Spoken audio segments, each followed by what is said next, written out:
Subscribe my channel and like the video. बहुत वर्षों पहले की बात है।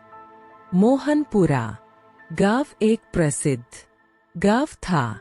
उस गांव में एक पुराना खंडर घर था। गांव के सभी लोग उसे भूत बंगला कहते थे, क्योंकि उसमें एक चुड़ैल रहती थी। इसलिए कोई भी उसके आसपास भी नहीं जाते थे। रमेश ही एक ऐसा लड़का था जो उस भूतिया बंगले के पास जा सकता था, क्योंकि उसके ऊपर हनुमान जी की कृपा थी। दिन ऐसे ही बीतते रहे। एक दिन रमेश की बुआ जी का लड़का सुरेश मोहनपुरा गांव में रमेश से मिलने के लिए आ रहा था, और फिर वह उसी भूतिया बंगले के सामने से गुजरने लगता है। तभी उसे कुछ अजीब सा महसूस होता है। फिर वह थोड़ी देर वहां पर रुकता है और बाद में वहां से चल देता है।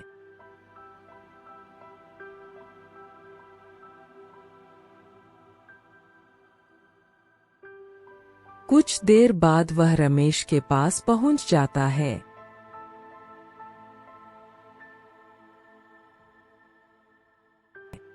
फिर रमेश सुरेश से कहता है, और भाई रमेश कैसा है?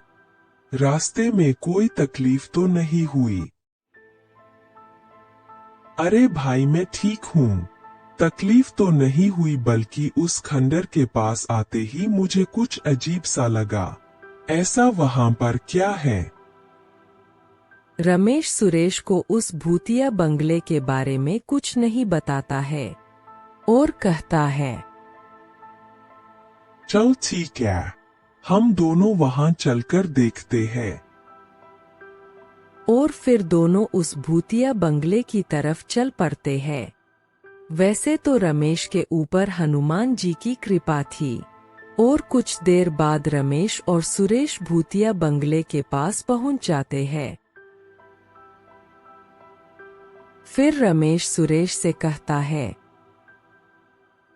अब देख, यहाँ कुछ नहीं है, तुझे ऐसे ही कुछ अजीब सा लगा होगा। रमेश के ऊपर हनुमान जी की कृपा थी, इसलिए उन दोनों के कुछ नहीं हुआ, और फिर दोनों अपने घर की तरफ चल पड़ते हैं। इसी तरह की अनेकों कहानियाँ सुनने के लिए हमारे चैनल सब्सक्राइब करें और बेल आइकन को प्रेस करें।